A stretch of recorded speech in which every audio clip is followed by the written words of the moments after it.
مشکل دیگه مشکل رفتن پیش ملاها.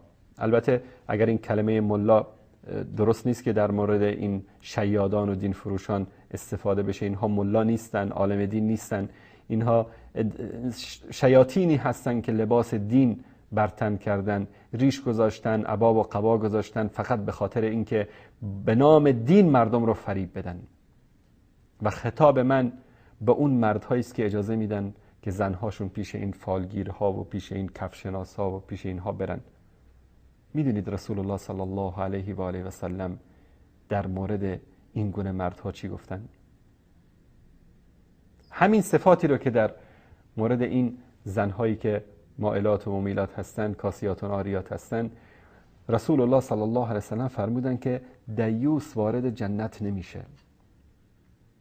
یا رسول الله دیوس کی است؟ فرمودن کسی که در مقابل محارمش غیرت نداشته باشه.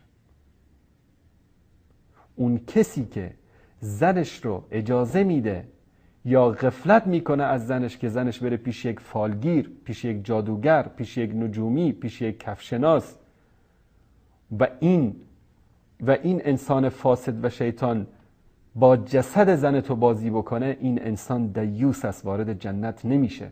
رسول الله صلی الله علیه و سلم فرمودن